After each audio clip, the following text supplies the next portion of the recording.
When my sister Sophie opened her Christmas present and squealed with joy at the Honda Civic keys, I felt my heart sink. Not because I wasn't happy for her, but because those were supposed to be my keys. The car sitting in our driveway with the big red bow had been promised to me for months. But that wasn't even the worst part. The worst part came 20 minutes later when my mom handed me an insurance bill for $180 and said, "Since you're the one with the steady job, you'll handle Sophie's car insurance, right? It's only fair since she's still in school. Before we jump back in, tell us where you're tuning in from, and if this story touches you, make sure you're subscribed, because tomorrow I've saved something extra special for you." My name is Emma Rodriguez, and 8 months before that Christmas morning, I graduated from UC Riverside with a marketing degree and 0 student debt. I'd worked at Grind Coffee Company downtown for 3 years, pulling 35-hour weeks while maintaining a 3.7 GPA. When I walked across that graduation stage in May, my parents Carol and David Rodriguez were beaming in the audience. My little sister Sophie, then finishing her junior year of high school, cheered louder than anyone when they called my name. That night at dinner, my dad raised his Corona and made a toast.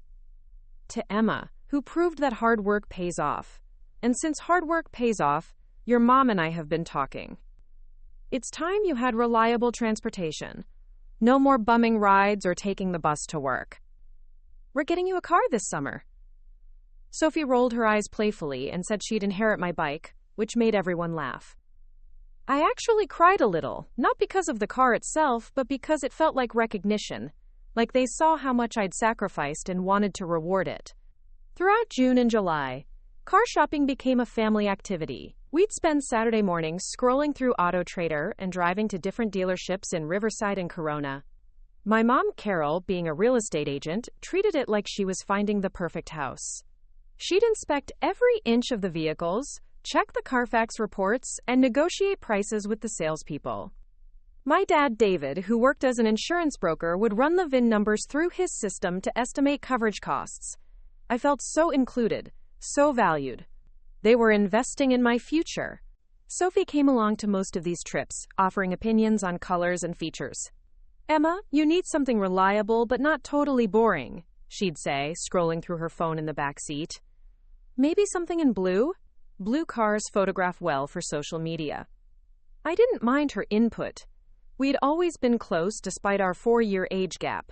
She was the artistic, social one, who made friends effortlessly and dominated her high school social scene. I was the practical, studious one who preferred small groups and deep conversations. Our differences complemented each other well, or so I thought. In August, we found it. A 2019 Honda Civic in navy blue with only 18,000 miles. The previous owner had been an elderly woman who barely drove it, and the interior still smelled new. When I sat in the driver's seat for the test drive, everything felt right. The visibility was perfect, the controls were intuitive, and the ride was smooth. My parents exchanged approving glances in the rearview mirror as I navigated through suburban Riverside streets. "This is the one," my mom announced after we returned to the dealership. "Emma, what do you think?" I nodded enthusiastically, already imagining my commute to work becoming easier, my job search expanding beyond bus routes, and maybe even weekend trips to see college friends who'd moved to Los Angeles or San Diego. The monthly payment would be reasonable, and my dad assured me the insurance wouldn't be too expensive since I was over 21 with a clean driving record. We put down a deposit that afternoon. The paperwork would be finalized the following week, and I'd pick up the car the Friday before my 22nd birthday. I spent that entire week researching car maintenance schedules, finding the best gas stations with the cleanest fuel, and even buying a small emergency kit to keep in the trunk. Tyler Chen, my best friend and roommate, teased me about being overprepared, but I didn't care. This car represented independence and adult responsibility, 2 things I'd been working toward for years. The Friday pickup day arrived, and I took the bus to the dealership after work, still wearing my Grind Coffee Company apron, because I was too excited to go home and change first. The salesperson, a cheerful woman named Patricia, had all the final paperwork ready. She walked me through the warranty information, maintenance schedule, and all the car's features. When she handed me the keys, I actually got emotional again. Not tears, but that warm feeling of accomplishment spreading through my chest. "Your parents should be proud," Patricia said as we walked toward the car. "Not many young people are this responsible about major purchases." I thanked her and called my mom from the parking lot to let her know everything was complete. "Drive carefully, Mija," she said. "We'll celebrate when you get home." I drove that Honda Civic home at exactly the speed limit, windows down, feeling like I could conquer the world. The celebration dinner was perfect. My mom made my favorite carne asada tacos. My dad picked up a tres leche cake from our favorite bakery, and Sophie created a playlist of songs for my first official road trip. We sat on our back patio in the warm August evening, talking about my job search strategy and how having reliable transportation would open up opportunities in Orange County and Los Angeles. My parents seemed genuinely proud of how responsibly I was handling this milestone. For 3 months, that car was my freedom. I expanded my job search radius and landed several interviews for marketing positions. I could pick up extra shifts at the coffee shop without worrying about bus schedules. I drove Sophie to a few school events when she needed rides, and she always made sure to post Instagram stories of us singing along to music during those drives. On weekends, I'd visit our grandmother Rita in Corona, bringing her groceries or just spending Sunday afternoons in her garden while she told stories about our family's history. Everything changed in November. Sophie started her senior year of high school, and suddenly car conversations began creeping into family dinners again. "Senior year is so busy," my mom would say, watching Sophie stress over college applications and extracurricular activities. "All these college visits and interviews. The bus system doesn't really work for high school schedules." My dad would nod in agreement, mentioning how Sophie's part-time job at the local boutique required evening hours that didn't align with public transportation. I tried to be understanding. Sophie was juggling AP classes, college prep, a part-time job, and maintaining her social life. Transportation was genuinely challenging for her. When she asked to borrow my car for important events, I said yes every time. College information sessions, job interviews, dates with her boyfriend Marcus. I'd rearrange my own schedule, catch rides with Tyler, or work shorter shifts to accommodate her needs. But the borrowing became more frequent. What started as special occasions evolved into regular requests. Sophie needed the car for work twice a week, then 3 times. Then she started keeping it overnight when she had early morning shifts at the boutique. I found myself planning my entire schedule around her availability, taking buses to work again, and declining social invitations because I couldn't guarantee transportation. The conversations at home shifted too. During family dinners, my parents would discuss Sophie's hectic schedule with sympathy and concern. "She's just overwhelmed with senior year pressures," my mom would explain when I mentioned needing the car for a job interview. "Maybe you could reschedule for a day when she doesn't need it?" My dad would add practical observations about Sophie's commitments being time-sensitive while my job search had more flexibility. I started feeling guilty for prioritizing my own needs. Maybe they were right. Maybe my schedule was more flexible. Maybe Sophie's senior year activities were more important than my part-time coffee shop shifts. I was the college graduate with a degree. She was still just a high school student trying to build her future. The reasoning seemed sound, even when it left me stranded at work waiting for rides or missing networking events because of transportation conflicts. In December, the car conversations reached a new level. My parents sat me down one evening after Sophie had gone to her room to study. "We've been thinking," my mom began, settling into the couch with her evening tea. "Sophie's going to need reliable transportation next year when she starts college. And you're going to be moving out soon anyway, right? Once you land a marketing job?" My dad leaned forward, adjusting his reading glasses. "It might make sense for Sophie to take over the car payments, build her credit history early. You could focus on saving money for your own place without worrying about a car payment." The suggestion caught me off guard. I'd been making every payment on time, handling all the maintenance, and treating that car like the investment it was. "But it's my car," I said, trying to keep my voice level. "I picked it out. I've been paying for it. I need it for job interviews and work." My mom smiled that patient smile she used when she thought I was being unreasonable. "Mija, you're 22 years old. You're capable of figuring out transportation. Sophie's still learning how to be responsible. Having her own car would teach her independence. The conversation continued for over an hour, with my parents presenting logical arguments for why transferring the car to Sophie made sense for everyone involved. Sophie was younger and needed to learn financial responsibility. I was older and more capable of adapting to changes.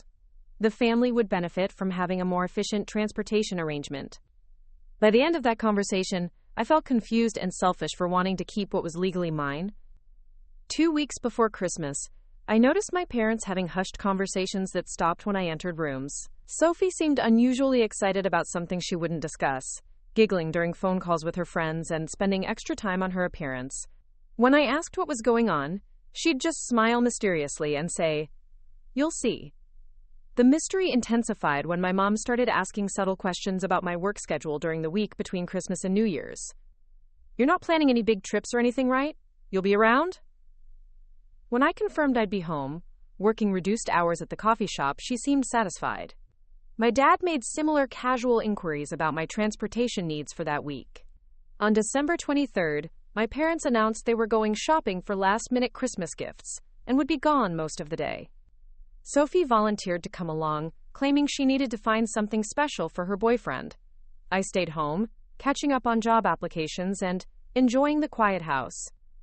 When they returned that evening, all three of them were unusually cheerful, sharing inside jokes and exchanging meaningful looks. Christmas Eve felt different that year. Our traditional celebration included attending midnight mass at St. Mary's, followed by opening one small gift before bed. Usually these gifts were practical things like pajamas or small treats. This year, my parents handed Sophie an envelope while giving me a gift card to Target. Sophie's envelope contained a card that read, "Your big gift is waiting under the tree, but you'll have to wait until morning." Christmas morning arrived with Southern California's version of winter weather. Bright sunshine and temperatures in the 70s. Sophie woke up first, as she had every Christmas since childhood, and practically bounced into my room to wake me up. "Emma, get up, it's Christmas! I can't wait to see your face when you see what Mom and Dad got me." Something about her phrasing struck me as odd. Usually, she'd be excited about all our gifts, not specifically what our parents got her. But I was still groggy, and didn't think much about it, until we made our way to the living room where my parents were already awake, drinking coffee and watching Sophie with anticipation. The living room looked beautiful. Our artificial tree was covered in the ornaments we'd collected over the years, each one representing a family memory or milestone. Presents were arranged underneath in neat piles, organized by recipient. But there was something different this year. In the center of the gift arrangement was a small box wrapped in silver paper with an elaborate red bow. "Sophie, why don't you start with that one?" my mom suggested, pointing to the silver box. Sophie's hands were actually shaking as she unwrapped it carefully, trying not to damage the bow.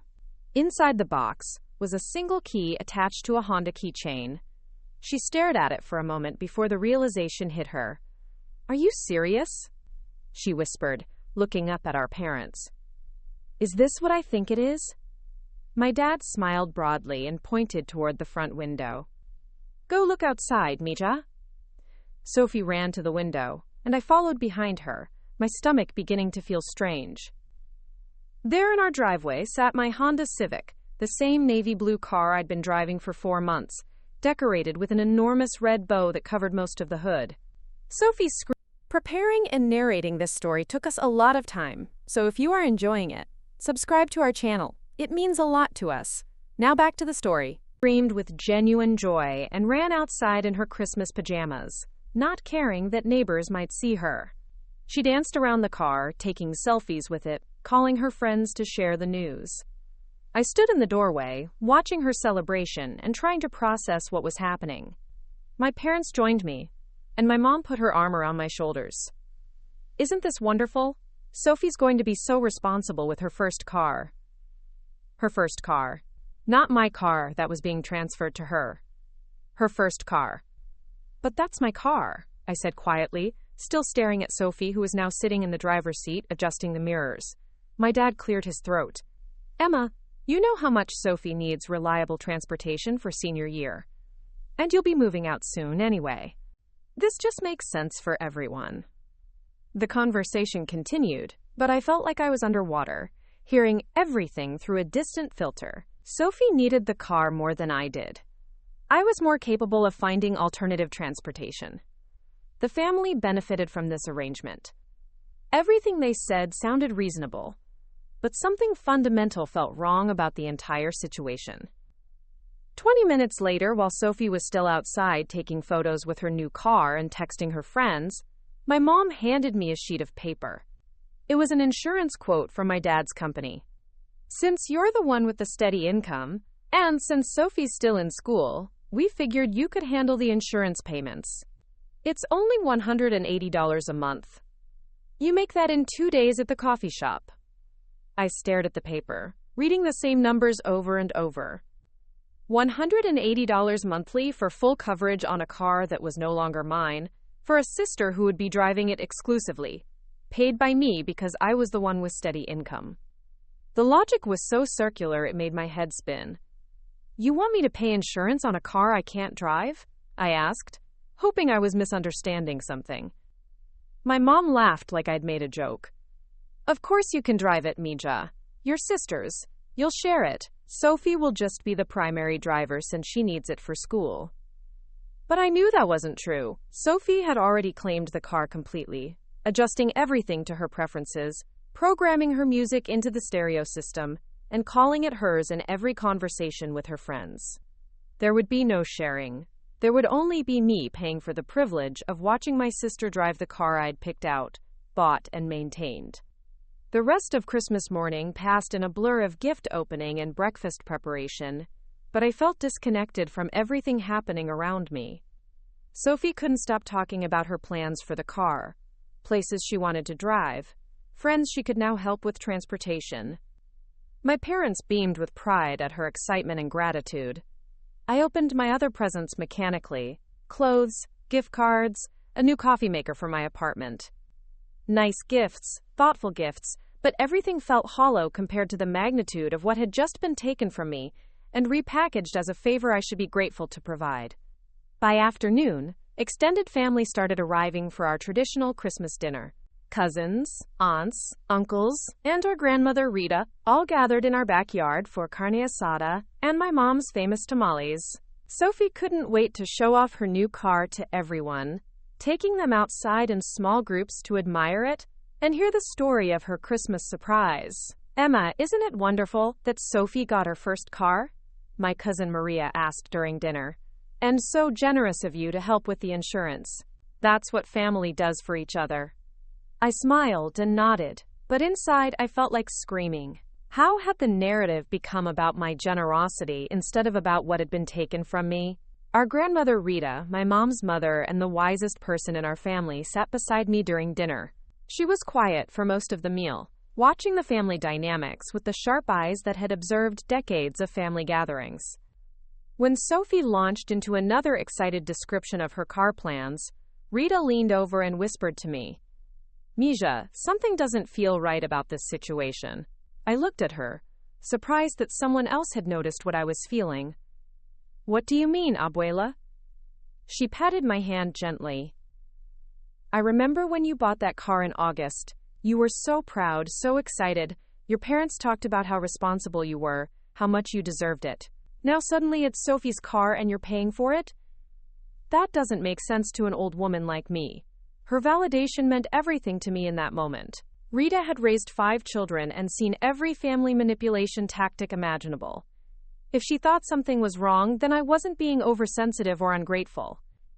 "I don't know what to do about it," I whispered back. She squeezed my hand. "You'll figure it out, Mija. You're stronger than you think. And when you're ready to fight for what's yours, you call me." That night, after all the relatives had gone home and Sophie had finally stopped talking about her car, I lay in bed staring at the ceiling. My phone buzzed with text messages from Tyler, asking how Christmas had gone. I didn't know how to explain what had happened without sounding crazy or petty. Instead, I opened my phone's voice recorder app and quietly described everything that had occurred that day. The surprise gift that wasn't a surprise to anyone but me. The insurance bill handed to me like an obligation. the way my parents had reframed the entire situation as Sophie's first car instead of my car being taken away. The expectation that I'd be grateful for the opportunity to pay for something I couldn't use. As I whispered into my phone in the dark, I realized this wasn't really about a car. This was about my family seeing me as someone who existed to solve other people's problems, rather than someone with needs and dreams of my own. This was about being valued for my reliability, instead of being respected for my autonomy.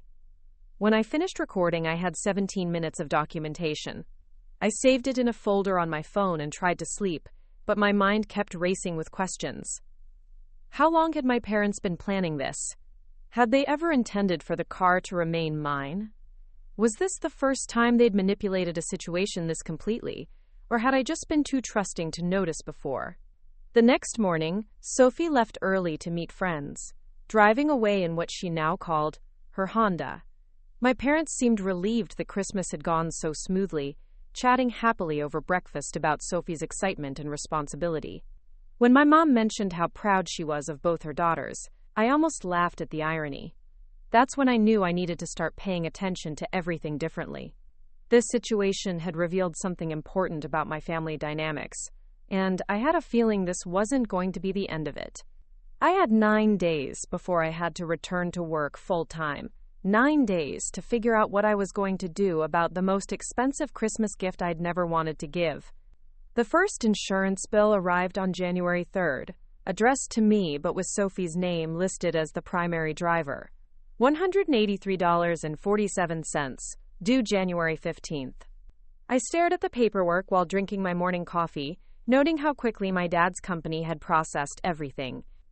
Sophie was already gone, having left early in her Honda to meet friends at the mall. The house felt eerily quiet without her usual morning routine of music, hairstyling, and animated phone conversations. My mom found me at the kitchen table, still holding the insurance documents. "Oh, good, that came quickly," she said, pouring herself coffee. David wanted to make sure Sophie was covered before she started driving to school regularly. She spoke as if this arrangement was completely normal, as if children routinely paid insurance for cars they weren't allowed to use. "Mom, I've been thinking about this," I began carefully. "Maybe Sophie should get a part-time job to help with the car expenses. She's 18 now, and it would teach her responsibility." My mom's expression shifted to that patient look she used when she thought I was being unreasonable. "Emma, Mija, she's already working at the boutique twice a week. Plus she has college applications, AP classes, and her volunteer work at the animal shelter. Her plate is full." I wanted to point out that my plate had been equally full when I was her age, except I'd worked 3 times as many hours and still maintained better grades. But I'd learned that making those comparisons only made me sound jealous and petty. Instead, I folded the insurance bill and put it in my purse. "I'll take care of it," I said, because what else could I say? Over the next 2 weeks, I watched Sophie settle into life with her new car. She decorated the interior with fuzzy dice from her boyfriend Marcus, added seat covers with her favorite band's logo, and filled the cup holders with her collection of lip balms and phone chargers. Every modification felt like another claim of ownership, another step away from the car I'd chosen and planned for. The financial impact hit harder than I'd expected. $183 might seem manageable, but it represented nearly 12 hours of work at the coffee shop. Combined with my existing bills, rent, and the money I'd been saving for professional clothes and apartment deposits, that insurance payment created a significant strain on my budget. I found myself declining invitations to dinner with friends, buying generic groceries instead of name brands, and picking up extra weekend shifts to compensate. Meanwhile, Sophie's social media filled with photos of adventures made possible by her newfound mobility, weekend trips to Laguna Beach with her girlfriends, late-night drives to concerts in Los Angeles, spontaneous visits to her boyfriend's college in San Diego. Each post felt like a reminder of the freedom I was paying for but couldn't access myself. The car-sharing arrangement my parents had promised never materialized. When I asked to borrow the Honda for job interviews, Sophie's schedule always seemed to conflict. "She has work," my mom would explain, or "she promised to drive her friends somewhere." When I suggested we create a shared calendar to coordinate usage, my dad dismissed the idea as unnecessarily complicated. "You two can just communicate," he said, though communications seemed to flow only in one direction. By February, I realized I needed better documentation of what was happening. The voice recording from Christmas night had been helpful for organizing my thoughts, but I needed more concrete evidence of the promises made and broken. I started screenshotting text messages, saving emails, and keeping receipts for every car-related expense I was asked to cover. The expenses multiplied beyond insurance. In late February, Sophie mentioned the car needed an oil change. My dad automatically handed me the service estimate, explaining that since I was more financially stable, it made sense for me to handle maintenance costs. The oil change led to requests for new tires, brake pad replacement, and a detailed car wash that Sophie wanted before prom photos. Each request came with the same reasoning. I was older, more established, better able to handle financial responsibilities. Sophie was younger, still learning, deserving of family support during her senior year. The logic sounded reasonable in isolation, but collectively it created a pattern where I was expected to fund Sophie's lifestyle while my own plans remained on hold. The most painful moment came in March, when Sophie casually mentioned planning a spring break road trip to Arizona with her friends. "It'll be so fun," she said during family dinner, scrolling through photos of Sedona on her phone. "Marcus found this amazing Airbnb, and we can split the cost between 4 people. The Honda will be perfect for desert driving." I nearly choked on my water. "Sophie, that's a lot of miles on the car. And what about insurance coverage in other states?" My concern was genuine, both as someone paying for that insurance and as someone who cared about the car's condition. Sophie waved dismissively. "Emma, don't be such a worrier. It's covered everywhere. Dad already checked." My dad nodded confirmation. "The policy includes out-of-state coverage. Sophie's a good driver, and it's important for her to have experiences with her friends before college." I wanted to ask why my experiences and friendships had never been considered important enough to warrant family car access, but I already knew the answer would involve my age, stability, and greater capacity for sacrifice. The Arizona trip proceeded as planned, with Sophie documenting every moment on social media. Photos of her and her friends posing beside red rock formations, videos of them singing along to music during long desert drives, stories about sunrise hikes and sunset dinners. I worked extra shifts that week to cover the increased insurance costs from her additional mileage, watching her adventures from my coffee shop counter while serving lattes to customers. When Sophie returned from Arizona, the car needed another maintenance appointment. Desert driving had accelerated wear on several components, and the service estimate totaled $460. My parents presented this bill to me with the same casual expectation they'd developed for all car-related expenses. "Since you're the one handling car costs," my mom said, as if this arrangement had been my idea rather than their mandate. That night, I called my grandmother Rita. We'd been texting regularly since Christmas, and she'd become my closest confidant about the family situation. "Abuela, I need advice," I said after explaining the latest maintenance bill. "I feel like I'm going crazy. Everyone acts like this arrangement is normal, but it doesn't feel normal to me." Rita's voice was steady and clear through the phone. "Mija, you're not going crazy. What they're doing is called financial abuse, and it's not acceptable. Family helps family, yes, but family doesn't take advantage of family. You need to start saying no." Her words hit me like cold water. Financial abuse. I'd never considered that terminology, but it fit perfectly.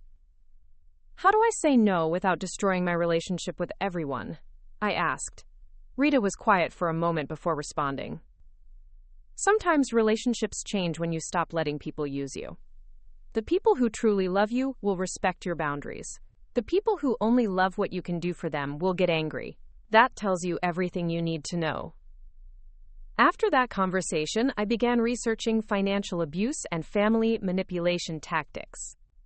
The information I found was eye-opening and disturbing. Many articles described exactly what I was experiencing: being designated as the family's financial solution person, having my success used to justify additional burdens, being guilted into payments through appeals to family loyalty, and being gaslit when I expressed concerns about fairness. One article particularly resonated with me. It discussed how families sometimes unconsciously designate one member as the responsible one, and then exploit that person's reliability until it becomes a form of servitude. The responsible child pays for family emergencies, covers other siblings' mistakes, and gradually becomes the family's unofficial bank account while being praised for their maturity and stability. Armed with this new understanding, I started noticing other patterns in my family's behavior. I'd been the one to loan money to my parents during their brief financial struggles the previous year. I'd been the one to cover Sophie's emergency room visit when she broke her wrist skateboarding. I'd been the one to pay for family dinners when my dad's credit card was declined at restaurants. Each time, the reasoning was the same. I was more stable, more capable, more able to handle unexpected expenses. In April, Sophie announced her intention to keep the Honda when she started college at UC San Diego in the fall. "I'll need reliable transportation for internships and job interviews," she explained during another family dinner. "Plus, I can drive home on weekends instead of taking the train." My parents nodded approvingly, already discussing how to handle insurance and registration changes for out-of-county college students. Nobody asked if I wanted my car back. Nobody acknowledged that my own career plans might benefit from reliable transportation. Nobody seemed to remember that the Honda had originally been purchased for me, with my needs and goals in mind. The conversation proceeded as if Sophie's ownership had been predetermined from the beginning. That weekend, I drove my grandmother Rita's old Toyota Camry to a coffee shop in downtown Riverside, needing space to think clearly. Rita had insisted I borrow her car, saying an old woman didn't need two vehicles. As I sat in a corner booth with my laptop, I began writing down everything that had happened since Christmas morning. The insurance payments, maintenance costs, modification expenses, and opportunity costs of losing access to reliable transportation. The financial total was staggering. In 4 months, I'd spent over $1,200 on a car I couldn't use, while simultaneously paying for ride shares and bus passes to maintain my own mobility. The opportunity costs were even higher. I'd missed job interviews because of transportation conflicts, declined networking events due to location and timing issues, and watched potential romantic relationships fizzle because dating required coordination and flexibility I couldn't manage without a car. But the emotional costs were the highest of all. I'd begun questioning my own perceptions, wondering if my frustrations were justified or if I was being selfish and ungrateful. I'd started avoiding family gatherings because watching Sophie enjoy the car I was paying for became increasingly painful. I'd become resentful toward my little sister, whom I genuinely loved, because she'd become the symbol of everything unfair about my family's dynamics. That evening, I made a decision. I called Marcus Thompson, my dad's insurance agent and longtime family friend, to discuss my coverage options. "Marcus, I need to understand something about Sophie's car insurance. If I'm paying for the policy, what are my rights and responsibilities?" Marcus seemed surprised by my question. "Emma, honey, what do you mean? Your dad set up that policy with Sophie as the primary driver and you as the financial guarantor. It's unusual, but not illegal." Financial guarantor. Another term I hadn't heard before, but it explained everything. I wasn't sharing a car with my sister. I was guaranteeing her car insurance while having no legal claim to the vehicle itself. Marcus explained that insurance policies could be structured various ways, but typically the person paying premiums had some rights regarding usage and decisions. In this case, those rights had been specifically waived in favor of making Sophie the primary beneficiary. "Can I remove myself from the policy?" I asked. Marcus hesitated before answering. "You can, but the policy would need to be restructured. Sophie would need to qualify for coverage on her own, or your parents would need to take over the payments. There might be credit and employment requirements since she's still a student." That conversation gave me the information I needed to understand my leverage in this situation. I wasn't trapped in this arrangement unless I chose to be. There were options, but exercising them would force my family to confront the reality of what they'd been asking me to do. Over the next week, I gathered more documentation. Screenshots of text messages where my parents requested car payments, receipts for every expense I'd covered, bank statements showing the impact on my finances, and a detailed timeline of promises made and broken since Christmas morning. I also researched the current market value of the Honda Civic, insurance costs for 18-year-old drivers, and typical family car-sharing agreements. The research confirmed what I'd suspected. Sophie couldn't afford this car arrangement without my financial support. Insurance for an 18-year-old primary driver would cost nearly $300 monthly, plus registration, maintenance, and fuel costs. My parents could afford to help her, but they'd chosen to designate me as the solution instead of making sacrifices themselves. In early May, Sophie started talking about summer road trips she wanted to take before college. A music festival in Nevada, camping in Yosemite, visiting college friends in San Francisco. Each plan involved extensive car usage and associated costs that would automatically become my responsibility. She spoke about these adventures with the casual entitlement of someone who'd never questioned where the money came from or who made the sacrifices necessary to fund her freedom. The breaking point came during Mother's Day weekend. Sophie had driven to San Diego Friday night to visit her boyfriend Marcus at his college, planning to return Sunday afternoon for our family celebration. Sunday morning, she called in tears because the Honda had broken down on the freeway outside of Oceanside. The engine was overheating, and she was stranded at a gas station. My dad immediately called me, explaining the situation and asking me to handle the emergency roadside service call. "Your insurance should cover towing," he said. "Can you call them and get Sophie help?" I was at work, serving the Sunday morning rush at Grind Coffee Co., but I stepped outside to make the necessary calls. The towing service, repair shop coordination, and rental car arrangement took over an hour of my time and attention. The repair estimate came back at $850. Engine coolant leak, damaged hoses, and related components that had failed due to aggressive desert driving and inadequate maintenance. Sophie had been ignoring warning lights and skipping scheduled service appointments, treating the car like an invincible machine rather than a complex mechanical system requiring care. When my parents called to discuss the repair costs, I felt something snap inside me. "I'm not paying for this," I said quietly. There was silence on the other end of the line before my mom responded. "Emma, what do you mean? It's just a car repair. These things happen." But it wasn't just a car repair. It was the latest in a series of financial obligations imposed on me without my consent, for a vehicle I couldn't use, benefiting someone who took no responsibility for the consequences of her actions. I'm not paying for Sophie's car repairs," I repeated, my voice getting stronger. "I didn't cause this damage. I wasn't consulted about her driving habits. I don't have access to the car to prevent problems like this. I'm not responsible for fixing them." My dad's voice got firm. "Emma, we're a family." "Families help each other." "Families do help each other," I agreed. "But this isn't helping. This is me being used as an ATM, while Sophie gets all the benefits and none of the responsibilities. I'm done with this arrangement." The conversation ended with my parents expressing disappointment in my selfishness and lack of family loyalty. Sophie sent me angry text messages, accusing me of abandoning her in her time of need. That afternoon, I drove Rita's Toyota to my parents' house for our Mother's Day celebration. The atmosphere was tense and uncomfortable, with family members clearly having been briefed about my refusal to pay for car repairs. Sophie had managed to get home using a rideshare service, and she was dramatically recounting her traumatic experience of being stranded. During dinner, my Aunt Carmen made a pointed comment about family members who forget their obligations when convenient.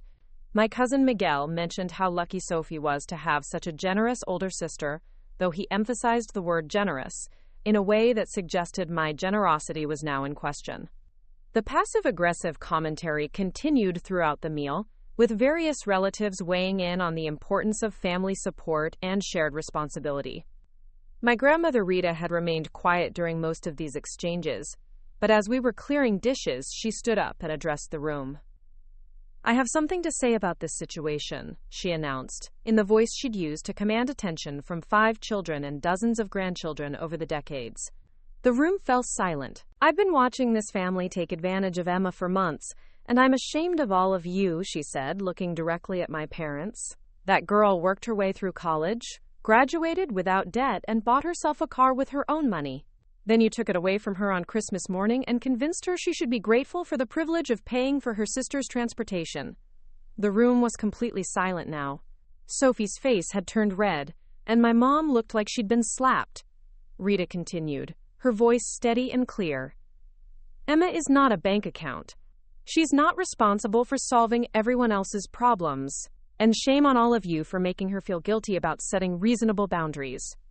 My dad tried to interrupt, but Rita held up her hand. I'm not finished. Sophie, Misha, you are 18 years old. You are old enough to understand that cars cost money and require responsibility. If you want to drive, you need to learn to pay for that privilege. Carol and David, you two make plenty of money. If you want to give Sophie a car, you pay for it yourselves, instead of guilting your older daughter into subsidizing your gift. Rita turned to me with a gentle smile. Emma, you call me tomorrow. We're going to figure out how to get your car back. Or get you a different one that actually belongs to you. Then she collected her purse and walked out, leaving the rest of the family sitting in stunned silence around the dinner table. The week following Mother's Day brought a series of difficult conversations. My parents alternated between anger and guilt trips, accusing me of turning Rita against the family while simultaneously promising to work something out that would be fair to everyone. Sophie ignored me completely, communicating only through dramatic social media posts about learning who your real family members are during difficult times. But Rita followed through on her promise. She called me Monday morning and invited me to lunch at her favorite Mexican restaurant in Corona. Over chile rellenos and horchata, she outlined a plan that was both simple and brilliant. Rita owned her house outright and had substantial savings from decades of careful financial management. She offered to loan me money for a different car, with reasonable terms and clear expectations. I'll give you $5,000, she said, pulling out a cashier's check she'd already prepared. You buy yourself a reliable used car, and you pay me back $50 a month for the next 8 years. No interest, no pressure, no family drama. The car will be yours, in your name, with your insurance. Nobody can take it away from you or make you feel guilty about using it. I stared at the check, feeling emotional in a way that reminded me of Christmas morning, but this time for positive reasons. Abuela, I can't accept this. It's too much money. Rita reached across the table and patted my hand. Misha, I have more money than I need, and not enough time left to spend it. My grandmother helped me buy my first sewing machine when I was young, and that machine helped me support my family for 30 years. This is how family really works. We invest in each other's independence, not create dependence. That afternoon, we went car shopping together. Rita had researched reliable used vehicles and identified several options within my budget range. We found a 2017 Toyota Corolla with 43,000 miles, excellent maintenance records, and a price of $4,800. The car was silver, practical, and completely mine. The paperwork took 2 hours, but Rita waited patiently while I handled every detail of financing, insurance, and registration. When the salesperson handed me the keys, I felt the same sense of accomplishment I'd experienced with the Honda, but this time nobody could take it away from me. This car represented my grandmother's faith in my independence rather than my family's expectation of my servitude.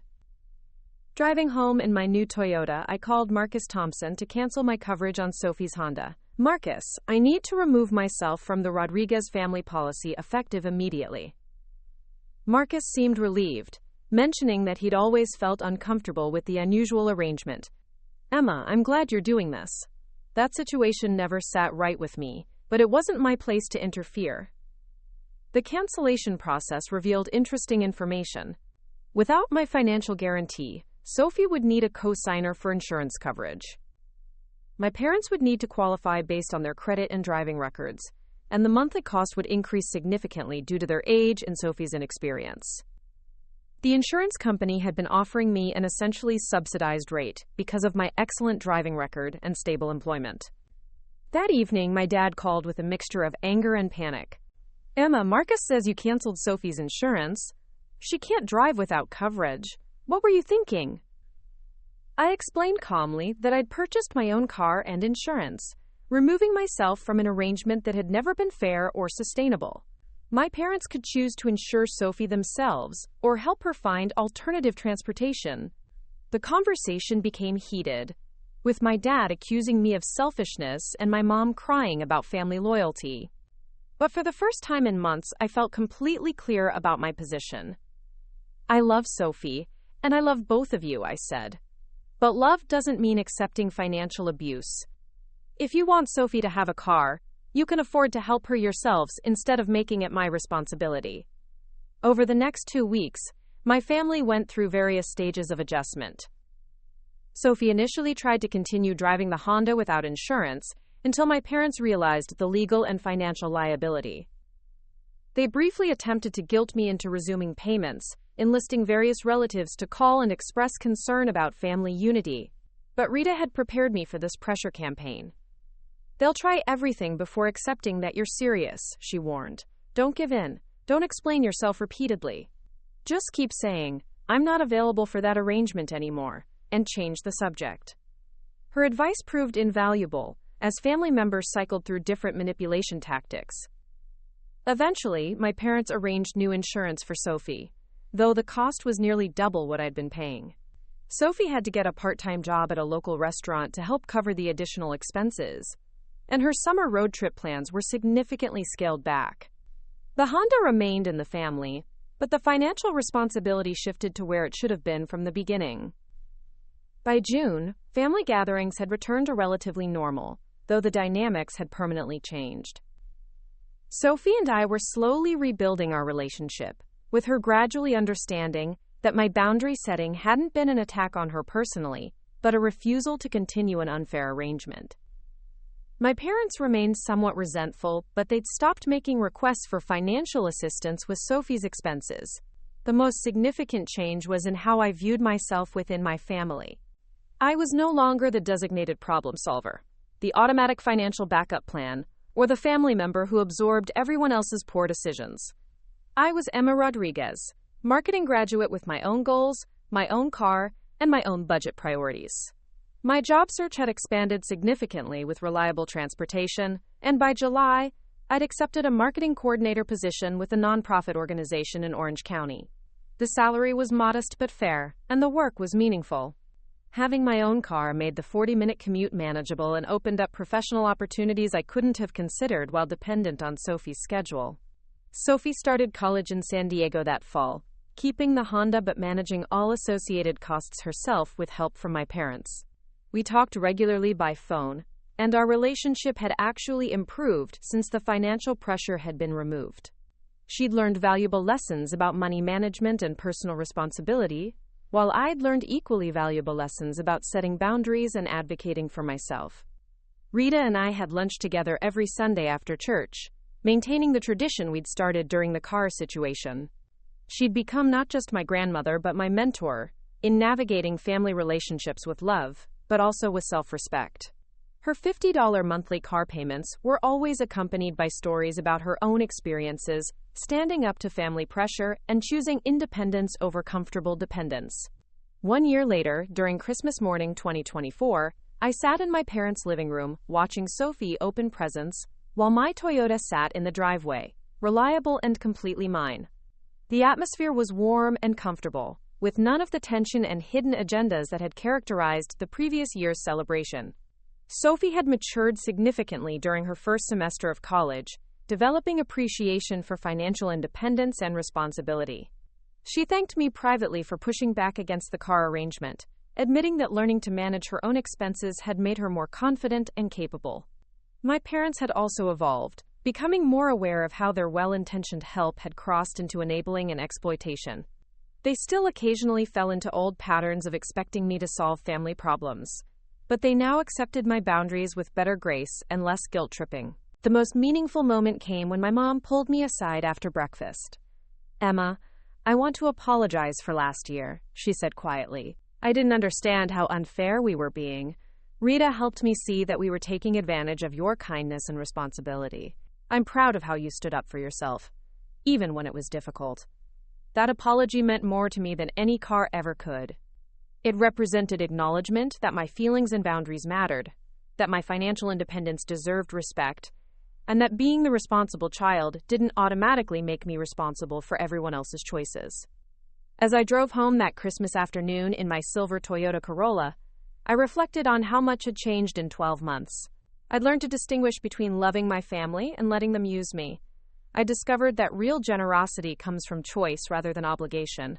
Most importantly, I'd learned that the people who truly love you will respect your boundaries, while those who only love what you can provide will reveal themselves when you stop providing it. The insurance bill that had started this entire conflict now seemed like a gift in disguise. It had forced me to confront patterns of manipulation I might have tolerated indefinitely, pushed me to seek support from Rita, and ultimately led to stronger relationships built on mutual respect rather than one-sided sacrifice. My phone buzzed with a text from Sophie as I pulled into my apartment complex. "Thanks for everything, Hermana. Proud of you for standing up for yourself. Love you." I smiled, parked my car in the space I'd never had to negotiate or schedule, and typed back, "Love you too. See you next weekend." Sometimes the greatest gift you can give your family is teaching them that love doesn't require martyrdom, that helping each other shouldn't create resentment, and that healthy relationships need boundaries to survive. It took a Christmas morning betrayal and a year of difficult conversations to learn those lessons, but they were worth every uncomfortable moment. The silver Toyota Corolla wasn't the car I'd originally planned to own, but it was the car that represented my independence, my grandmother's wisdom, and my own growth into someone who could love her family without losing herself in the process. And unlike that Honda Civic with its red Christmas bow, this car came with something far more valuable: the knowledge that it could never be taken away from me by anyone who confused love with leverage. Up next, you've got 2 more standout stories right on your screen. If this one hit the mark, you won't want to pass these up. Just click and check them out.